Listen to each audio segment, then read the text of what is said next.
Welcome back, trainers. So I hope everybody had a great Abra Community Day and was able to get yourself plenty of Stardust as well as Shinies. I got myself all that good stuff here. So we're going to go ahead and go over this. Take a look at how good Abra is going to actually be with Counter. Obviously, that's only going to be useful for PvP. You're not going to want to be using that to go up against gyms. I mean, maybe Counter, I get, have a little fun with your Alakazam, I suppose. But we're going to take a look at PvP and then discuss a few other things along the way here. So for the pass, that was 99 cents. The Illusions pass, was it worth it? I mean, yeah, totally. I mean, it was basically $1, and I got a Poffin, a Radar, and about 12,000 Stardust out of it, as well as candies and a few other things in between. So absolutely worth it. I know a lot of you don't like the direction Niantic is going, pushing more and more kind of these events that you're having to pay for, and then little side things that you're paying for, which is giving people the edge, like, I don't know, the Elite TM in the box for basically, was it $14, $13? And, you don't want anything else in that box except for the Elite TM, right? Come on, let's be realistic here. So taking a look at all of the tasks for the Investigating Illusions, there you have it, as well as all of the rewards. So you're getting an Alakazam at the end, which is going to have Counter, by the way. So yeah, it's pretty nice. I don't think it can be shiny, but I'm pretty sure the Abras can that you're going to be encountering as well. So 6 hours. Did you guys play at home? Did you go out and grind? Did you do both? I personally did go out and grind around my mall. Just drove, had the Catchbon Go with me the whole entire time, and I'm going to tell you, it performed nice. No problems whatsoever, no connection issues, just simple go.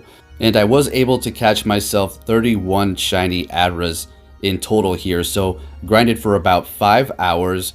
I took about 30 minutes to eat, and then I took 30 minutes to take a nap downtown.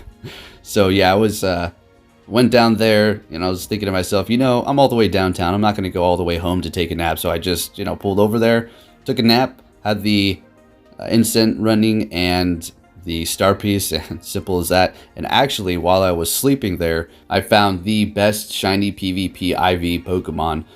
So the Catchmon Go did catch that while I was there, and that made me pretty happy. I'm not too sure if I want to actually power it up for the Ultra League. We'll take a look at all those IVs here in a moment. I did purchase a secondary move, and it is around 1480 something for the Great League.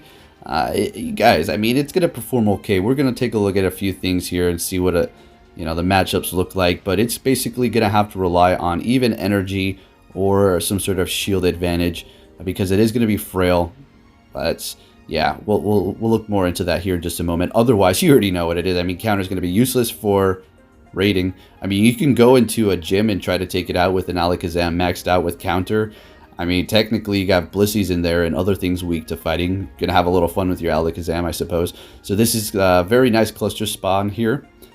We actually only have one Abra out of the spot, but I had fantastic luck. I didn't really care how many I found, because there was such a long period in which we were going to be able to catch these that I simply didn't really want, that many, because then what am I going to do? Start transferring shinies? It's not that fun doing that. I suppose I can bring a few over to Pokemon Let's Go, but I don't know about all that. But anyways, Niantic did step it up for this community day for everybody who cannot get out, enabling you to simply play at home because of the nice incense that we're going to be continuously spawning those Abras for you. And I'm sure you guys did get a shiny. Something else that did occur that they did let us know ahead of time was the fact that our buddy Pokemon will be bringing us Pokeballs. But wow, were they sure bringing me the Pokeballs here, folks. It bring me was like 50, 51, and this occurred probably around 7 to 8 times, or maybe even more. And I usually have to purchase Pokeballs in the shop because of where I live. Not too many Pokestops to replenish, but since this did happen, I didn't really have to buy any too much. I think just one time, and I didn't even really have to do it then. I just like to have an excessive amount. So anyways, moving forward here, let's take a look at Alakazam. So Alakazam does have a Mega Evolution. When and how it does get released into Pokemon Go in the future, who knows, but potentially coming down the line here. The thing is, Mewtwo is going to get a Mega Evolution. Actually, 2 of them. One's going to go into Psychic and Fighting, and then the other is just going to stay the pure Psychic type, which is going to outperform it. But the thing is, if you're actually able to evolve your Shadow Pokemon into Mega Pokemon, then actually that Shadow Mega Alakazam is actually going to outperform the Mewtwo. Unless one day we're able to get Shadow Mewtwo's, then, well, you know what it is. Shadow Mewtwo is going to be better. But who knows, we're getting a little bit ahead of ourselves here. So over here on Pvpoke, taking a look at Alakazam with its Community Day counter to see how it is going to be performing up against the Great League. It has a 48% chance to win up against everything here.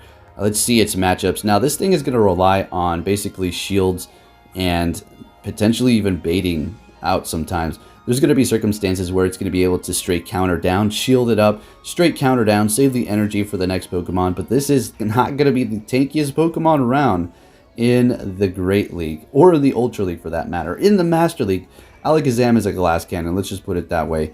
But the thing is, it has high attack. Now, if you have the Shadow version, you're going to be looking pretty good. That's going to do a lot of damage.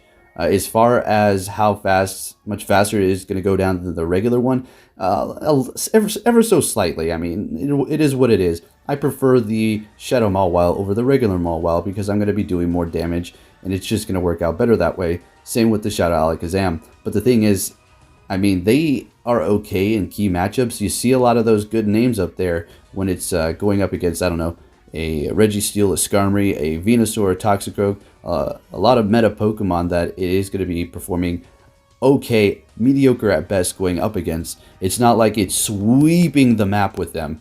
I mean, if you went up against a Bastiodon, that thing's going to be very weak to fighting, or a Tyranitar, if somebody's bringing those.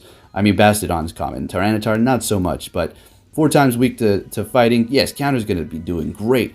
It's going to be doing nice up against Registeel as well, but very key matchups, and otherwise it is not going to serve too well, I guess. I mean, I'm sorry. I'm trying to be optimistic. I'm sure you've seen other people talking about this in videos, seeing the performance, but it's a nice little spicy touch to it. Something else that we can use. Now it's gonna be good going up against steel types, dark types, rock types, and giving it a bit more coverage, which is also going to be nice. And taking a look at the confusion up against the Toxicroak. I'm just testing out different moves up against it to see how it is going to work. Obviously, confusion's doing a lot to Toxicroak. I just wanted you to see what it was going to be. It was like, what, 3 confusions? Hilarious. So, I mean, it does a lot of damage with that, but there are going to be better confusion users, like, I don't know, right off the top of my head, Hypno for one, but you know, Alakazam is going to be able to play good positions, I suppose, and I don't know, just going to be fun to use. I'll just have to give it a shot. I haven't powered up my Ultra League one. I do have the Great one with the secondary move and everything, but I'm not worried about the dust. I should just do it. I mean, whatever. Let's just go for it. It is shiny, and it is ranked fairly okay. It's like around, I don't know, between 20 and 60 or so. I do believe the one that I do have. I actually found quite a few good ones. As you can see here, had a lot of good luck with that. Unfortunately, I'm saying unfortunately, but I found a lot of PvP IVs. I was going to say not shiny ones, but I did get the one, so why am I complaining? This one here. So this is going to be the one I do power up, I do believe, for Ultra League. Then I already had a Lucky Kadabra just hanging out, so I evolved that. I mean, you know, do you need an army of Counter Alakazams? Not necessarily, guys. I mean, what are you going to take these to raids and we'll do something with them? I mean, I guess I could see somebody making a video, Alakazam team versus Tyranitar or something like that. I don't know. I'm just being silly here. But anyways, it's going to be performing mediocre at best. It's not going to go in and just absolutely demolish. So just keep that in mind. You're going to have potentially other counters. Now in the Ultra League, I mean, that's the problem. I'm thinking Giratina, and if you face one of those, even if you get off a Shadow Ball, I mean, that's gonna tickle it. I mean, it's gonna do okay amount of damage, but it's gonna have Shadow Claw potentially, even Dragon Breath, which is gonna eat away at your Alakazam very easily. So all this talk about Alakazam with counter being mediocre, so what was this community day? Pretty much just a dust collecting time, pretty much, guys. Or potentially finding a good IV Alakazam and evolving it afterwards so you can get, I don't know, Confusion and Psychic if you're going to think about using your, I don't know, Elite TM on it to get it. I don't think you should. I have Dazzling Gleam, which is going to also be a legacy on it as well. So, counter, a nice little mix-up to PvP, and that's my thoughts on it. As far as performance, we'll just have to take a look at it in the future and see how that is going to work out. But Let's go ahead and look at Alakazam regarding it just being a pure Psychic type. So if you do have yourself a Shadow version, you're going to have the best Psychic type. Granted, you have decent IVs, with Confusion and Psychic sitting at 21.1 DPS.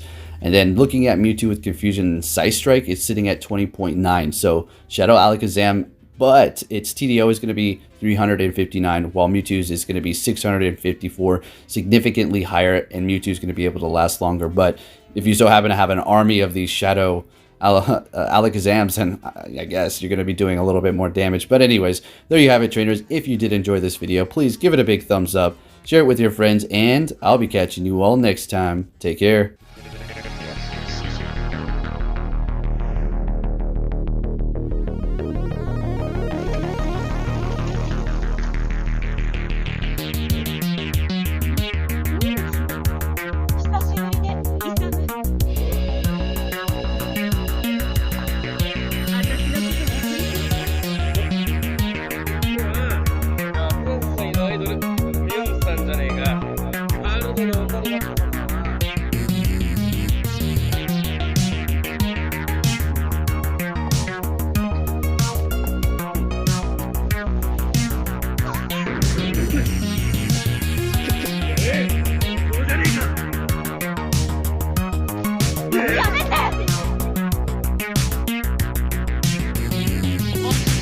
Finalmente.